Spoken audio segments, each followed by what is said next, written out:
This is David Stark from WatcherPass.com, your website for movie reviews, interviews, and recommendations. Today, I'm joined by Matt Mercer and Mike Testin, the co-writers and co-directors of Dementia Part II. Matt Mercer also starred in the film. We're going to talk to them in just a second, but first, let's check out the trailer. And what you'll notice is the trailer is in black and white. So I'm going to try a little bit of my own movie magic to see if I can turn this black and white. Now, if you're impressed by that movie magic, and also while you're watching the trailer, if you could like and subscribe to this channel, that would be fantastic. It helps me out a lot. Thank you. Hi, Wendell. This is Stacy and Dispatch at Handyman Incorporated. Got a job for you. The resident is named Mrs. Goldblum.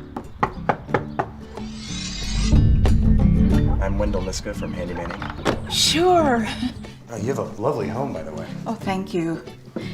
I've been here so long I don't even notice anymore. I guess we better get to work, huh?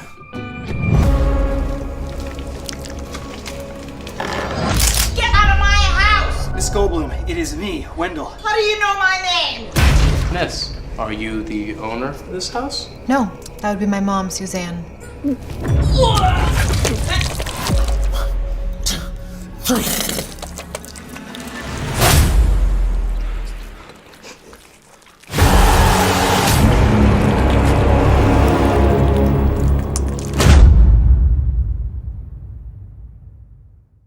Cool. So thank you so much for joining me. This is Matt Mercer and Mike Testin, the co-writers and directors of Dementia Part II. And Matt also starred in the film. It's a very serious psychological look into how mental illness can affect a family member. No, it's a campy throwback horror film. It was it was a fun surprise. It was a lot of fun to see. It has some good gore. I just kind of want to know, this film was developed over the course of like 4 weeks from start to completion. How drunk were you when you decided to take on this project? Like 3-4 drinks in, or? Not drunk enough. Yeah. This movie came out of a drunken dare. As all great and terrible things do. Yeah, that's right. And Mike and I were roped into it. All great and terrible things are indeed come out of a drunken dare. But basically, I was at Fright Fest UK in London, which is a great film festival. And I ran into JD Lifshitz, who's a producer Mike and I have worked with a lot. And he had had a drink or had a beer at the Imperial Pub around the corner with Josh Goldblum, this guy who used to run a festival called Cinepocalypse. And Josh had an empty slot in his upcoming festival still. And he said to JD, hey, what if we did this thing called the Filmmaker Challenge? And we just, you have to make a feature film and when we announced the schedule of the festival, which would give you about 30 days or 35 days, something like that. And JD was like, yeah, I have just the guys. And so I'm walking down the hall in the cinema in Leicester Square, and I see JD come running at me. He's like, Matt. He's a very enthusiastic guy. He's like, Matt, do you want to act in a movie? And initially I was just asked to act in it. And I said, sure, I guess I'll act in a movie. What is it? And he said, we don't know. I don't know, but we got to make it, and we're going to show it at Cinepocalypse. I was like, but that's coming up soon. He's like, yeah. So I said, I don't know, man. Sure, I guess. I'm not sure. That sounds like a nightmare. And so then he asked Mike to direct it. And Mike called me and said, this could be really fun. And we put our heads together, and both of us had busy kind of things lined up already for the next month. But we figured if we sort of did all the jobs together, everything, like co-direct, co-write, co-edit, with the exception of cinematography, Mike did all of that and I acted, but we kind of, all the key jobs, we did everything. So that's how it came to be. And we just did it on, no time and very little money. So when you started, it was Dementia because I think either one or both of you had worked on the original Dementia. So it was just kind of like a natural way to get some recognition and also maybe have a starting point for the film. But did you know that was going to be the film when you agreed? Like, did it come on the schedule, or was it to be made unreleased film in the slot? Yeah, it was only supposed to be called Dementia Part II. That was really the only mandate parameter. Yeah, and Mike had directed the first one. Mike directed was a very straightforward psychological dramatic thriller. Sorry, go ahead. No, so I guess our thing was just if we were going to do it and we're going to make something that had to be called Dementia Part II, we just wanted to do a 180 on the tone and just make something that we could explore comedy with and have fun with, and not get into the whole dementia aspect, and to the degree that the first one is. Not that the first one is so prestige, but anyway, yeah. I mean, it was really just that. That was the one parameter, and for us, we wanted to make something that was in the realm of, like, you know, Evil Dead 1 to Evil Dead 2, switch it up in that sense, and just kind of explore comedy and gross out comedy, and work with our good actor friends, and yeah, just have a blast making it. So you mentioned that you divvied up the work to kind of make the thing happen. Like, I can't even imagine how that process was. I mean, did you write scenes? How you can imagine writing it, and then also while you're doing that, trying to figure out a cast, and then when you're casting, we're like, well, the script will come eventually. Like, you'll get an idea of it. Like, how does that process happen when you've got such a limited time? Yeah, I mean, we went through, once we kind of narrowed it. Originally, we did kind of a series of treatments, and once we settled on what the actual thing was going to be, which was the parolee coming to the old woman's house, we got Suzanne in, and as soon as we had Suzanne in, then we could write kind of lengthy passages of awkward exchanges with Matt and Suzanne, and then once we had that kind of together, we were able to sprinkle in these other two, which is Najarra, who both of us had worked with a bunch, and then Graham Skipper, who both of us had worked with a bunch.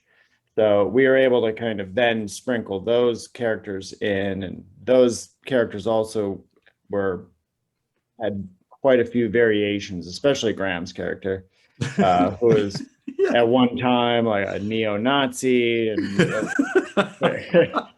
various elements came into play there. But yeah, I think we wrote it though. Yeah, in terms of timeline, I think Mike nailed it on the head. I mean, it was just knowing the people knowing our friends and who was going to be in it. We could write to that, and then also with the timeline that we were on. I think we wrote it. We spitballed ideas for a couple of days, wrote 3 or 4 ideas down, and then we wrote the whole script in about 3 days. I mean, just jammed it out, and we passed it back and forth. Did a final polish the day before we shot. Final polish. I mean, it was, I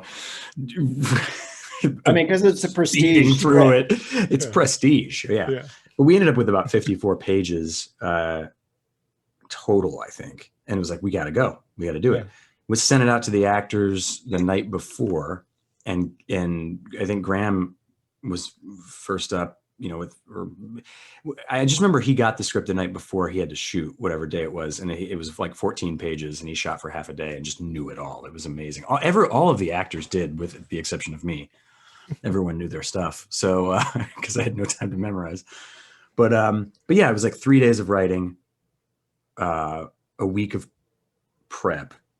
Writing was happening during that too. There was some overlap with writing and prep, and then shot for 4 days, went down, cut some of it together, shot a 5th day of pickups to stitch things together and fill in the gaps of what we needed, and then finished cutting the thing. So yeah, 3 days of writing, week of prep, 5 days of shooting, and then finishing the film, and then editing it very quickly. The 3 days, and the 3 days of writing are the same 3 days as the week of prep. So Yeah, pretty much overlapped. I'm just trying to think of like things that I have done in a month, and it's like assemble a desk, and you're just like, I made an entire movie from start to finish. That is amazing.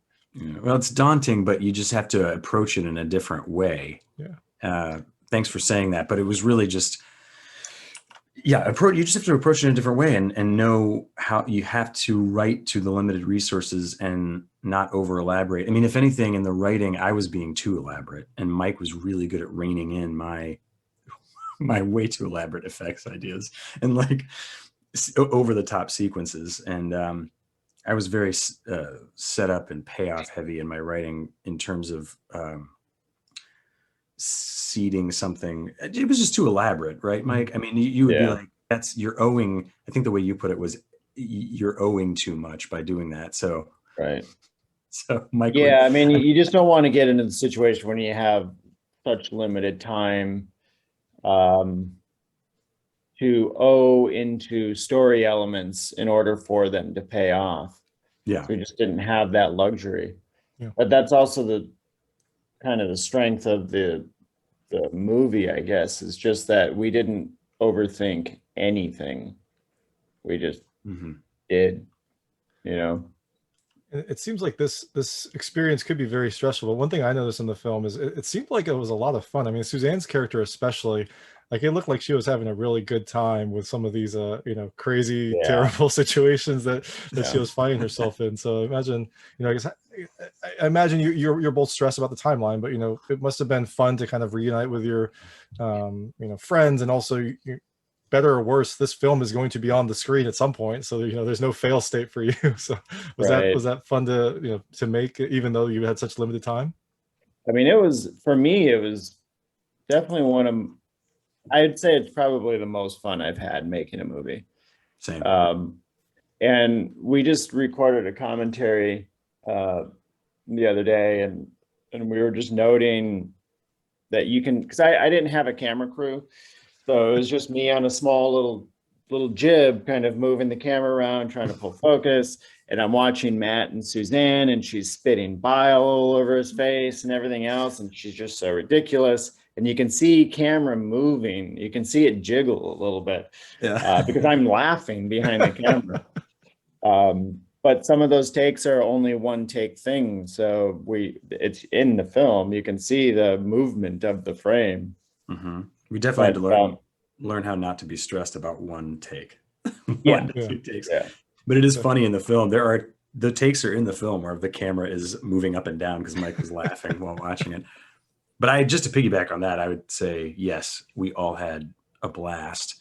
I think if it was anyone outside of our friends, I mean, we just, again, with the time constraints, we had to bring people in we trusted and knew, and also knew we'd get the tone.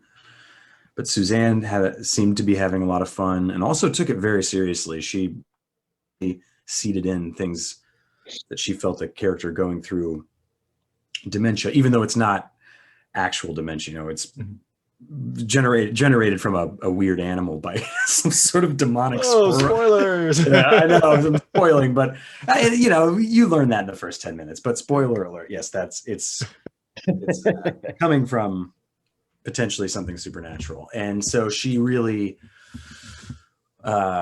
embraced those aspects, though, and took it seriously, and was also great at charting where she would be in terms of, we shot way out of order just to get it done. The schedule we made, we'd just go room to room in the house. We'd shoot out a room to get it done. So she would really know exactly where she was in terms of craziness or her state or grossness or whatever. So, but it was fun, it was a challenge, but everybody had a blast. Graham Skipper came in like like the biggest greaseball in the world, and just ate it. I mean, just chewed the scenery and had fun. I think his reference point was Dennis Franz in any Brian De Palma movie. So yeah, it was fun. I'm amazed you shot room by room, given the amount of staining that probably happened to the various characters' clothes. I would think you'd want to shoot, sequentially so that you could accurately represent that. And yeah, that's a good point. That was the initial idea. And then it became clear that it made more sense to go shoot a room if possible. Occasionally we had to go back to a room, but we pretty much went room to room. And I just had to buy, obviously all the clothes came from Target and Walmart, the cheapest thrift stores. It was all the cheapest stuff I could find. And I think for Suzanne, she wears that robe the whole time, or muumuu, I don't know what you call that, but her nightgown. Nightgown, yeah. And so I just bought, those were not expensive. I just bought 5 of them, so we could have them in different stages as we went. I mean, usually Matt just buys a collection of muumuus pre any shoot. So yeah, it's freeing, right? We're all in pandemic fashion right now, so that's right. Yeah, open, free, airy. It's fine. Yeah, exactly. You don't know what's happening below this Zoom frame right now. I'd be very curious to see what your ads are on the internet. This must be a very eclectic set of different things for you. Taxidermy and women's clothing. And Yeah, lots of. Oh God, so weird. Yeah. So the name is similar, right? Dementia and Dementia Part II. Are there any other dementia clues or Easter eggs? Was the house the same? Because I couldn't tell. It looked like it could be similar, like a similar style now. Yeah, I mean, it's not the same, but yeah, they're both craftsman homes. The only real Suzanne is in the first Dementia in a small bit, but it's a different character, and Graham is also in the first Dementia, different character. The only thing that actually is a tie is the guy who plays Harold in the old age makeup. He was in the original Dementia. But I cut him out of it. But when Suzanne's at the mantle and you see the picture of Harold, that's the still from Rafi as an old man in the first Dementia. So we just kind of went. That was a surprise to Rafi. Actually, we didn't tell him we were going to put his picture in the second one because he was so hurt that I cut him out of the first one. Yeah, and then when we went back on that fifth day to add material to beef it up, we shot him as old hair. We got him back in the makeup and did that prologue of him typing in the makeup. Sorry, continue, Mike. No, that was it. That was the only real connection to that. Yeah, he's one of the producers at Boulder Light Pictures, but he's one of our executive producers on the movie, Rafi, and he is 22. I mean, he's in his early 20s, and we made him look like that. Oh wow! Yeah. Our friend Mayra, who had done the contracted movies with us, did that. She did the old age makeup for him way back in the first Dementia, and then she did it then too. And then we tasked her with the process of, can he rip his scalp off? Yeah, the normal things. I kind of wish that you all had done the ending of Harry Potter, because his old makeup looked way better than the Harry Potter age makeup. So. Oh my God! Well, we will pass that on to Mayra. She'll appreciate it. And so I have to ask, what was the slime spittle? Because that was disgusting and wonderful, but mostly disgusting. What was that? Very cheap, little tiny container of stuff called Ultra Slime. Ultra Slime. Yeah, it's extremely viscous and stringy. In fact, when you touch it, you can't get it off of your hands. It's so clingy and stringy. And I bought that I kind of ran around and picked up makeup effects stuff really quick for this and kind of devised everything myself with some recommendations and tips from Josh and Sierra Russell, who's the makeup effects team that we work with a lot. And but I picked up that Ultra Slime as a random purchase when I was at the makeup store in Burbank, and it was $5. I thought, why not? That stuff, we used it on every damn effect. It's the cheapest thing in the world, but it's so effective and just adds so much viscosity and disgustingness to every effect. Even when I'm waking up in the beginning of the movie, there's this drool coming out of my mouth. We used it there. And it's just called Ultra Slime. Super cheap and effective. Oh, perfect. I mean, I recommend it enough. No, it was a good effect. And the last question, official question is, so I noticed the poster is in color and the film is in black and white. Is there a black and white version of the poster, like a special limited edition or anything like that? I saw that, I was like, that looks a little odd, but understand why you want it in color.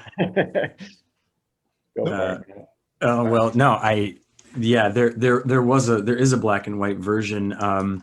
We had a festival poster we were going around with that was really great, that kind of looked like a Tales from the Crypt cover, and that was black and white with splotches of red. It was designed and hand drawn by my friend Graham Hart. And then when it came time for the film, the distributor wanted something a little less obvious and a little more commercial, which happens. Yeah. But they hired this company called the Robot Eye, and I can't remember the guy's name who does all the work. It's really just a guy at the Robot Eye, and they sent these designs, and they were incredible. And there were several like the poster you're talking about, the yellow, which is yellow.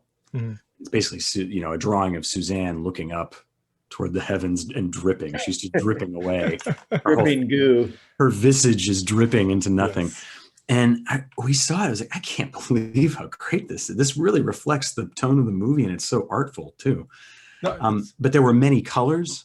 And so we decided that the yellow just jumped out, and it was like, it doesn't reflect the black and white nature of the movie, but it really reflects the movie, and the yellow really jumps out. So we kind of just decided that was the one we wanted to go with. No, it's definitely catchy. It's a very well done poster. I was just curious. Cool. Thank you. Right. Yeah. There was one that we didn't go with that was black and white, and it looked like a newspaper ad. It's her looking through the window, but the window is cracked and there's a bloody handprint. It kind of looks like, do you remember that old movie Mountaintop Motel Massacre? Mm-hmm. Or is that the title? Yeah. Mountaintop Motel Massacre. It looked like that, but through a window. And man, that was a close second. That one was really cool. But yeah, anyway. There's always options for the special edition releases and things like that. That's right. There you go. Yeah. So now I know we're running short on time, so I'll pick out some of the best ones, but I'll go to the lightning round. It's just short, lightweight questions. You can feel free not to answer them. I try to keep them very answerable. I just want to see how your personalities map to things that happen in the film. First question is, do you have a typewriter? I do. I have two. Did you write the film in a typewriter? No, I just, I don't know. No, I mean, the typewriters that are in the movie are mine. Okay. But no, I didn't write on a typewriter. No, I do not have a typewriter. This is Matt. I do not have a typewriter. Did you prep for Y2K? No. No. But we thought that Suzanne probably would have, and Harold probably would have. I talked to Suzanne. She did not. I don't think she did. Ah, so, yeah. Interesting. Maybe I was the only one that prepped for that event. Yeah. What did you do? Well, we had some water and some food, just in case. I think probably batteries and flashlights. The standard. Put all your money in under the mattress? Yeah. We put it all in good hard, oil and food products. No technology. So I know one of you is going to answer this correctly. So do you have any taxidermied animals? I know one of you has the squirrel. I'm not sure which one. Mm-hmm. Yeah, I have it. It's right here. I have a squirrel. I still have the damn squirrel. I keep it on my desk. I've never seen anything like it. My mother found this in North Carolina and shipped it. She was also visiting during the movie, so ended up becoming our de facto production designer. But this was an amazing contribution to her. Yeah, squirrel, horns and fangs and everything. Oh, it had the horns and the fangs when you purchased it? Yes, yeah, that's amazing. It was taxidermied that way when my mom found it, because we couldn't find anything in LA like that. There just isn't much taxidermy, not many stores. Even like Necromance didn't have anything like this, which is a specialty store here in LA. But when she sent this photo, I was like, that's it. Yeah. Like, it has horns. That's our rat monkey. Yeah. Yeah, exactly. Yeah. Have you ever given or received mouth to mouth? No. Excellent. Have you ever been electrocuted? Yes. Oh, really? Yeah. I've been electrocuted changing a ceiling fan once. And I had horses growing up, and we had an electric fence, and I remember that jolt. What is the grossest thing you found in pipes? Hair. Yeah, clumps of hair the size of the thing that I find in the movie, probably. Such a hair. Yeah. And last question is, do you do your own plumbing? I've tried, and it's a disaster. Just trying to fix the toilet I tried to put a new mechanism on a toilet about a year ago, and I immediately called maintenance. What was the mechanism you tried to put on your toilet? Just the flushing lever. And I shouldn't try. I always try to do things and like that. And I put a bidet on. The Russells gave us a bidet. I put that on the toilet. Oh, yeah. It's I hope you got the angle right. I don't know exactly how you sell that. Somehow it magically lines up. I don't know. Perfect. No, at least you tried, Matt. At least you tried to do your own plumbing. That's I tried. important. Yeah, I tried. And now you know the call. And so the last question is, this film comes out this Friday in theaters and then physically and digitally at the beginning of June 1st, I believe. So now the film's out, I imagine you're going to be promoting it, but what's next for you all? I assume you both have other projects. You have prolific, IMDb profile, so I assume you're working on other things, but are you working on anything together, or is there anything, else that people can look for you? Yeah, we actually are working on something together right now. It's not something that we are directing, but we've both been hired on it. So I'm acting in it, and Mike is the cinematographer on it. And the director has sworn us to secrecy, unfortunately, but it's wild. I'll just say that. It's a wild movie. Excellent. Yeah. Splatterfest.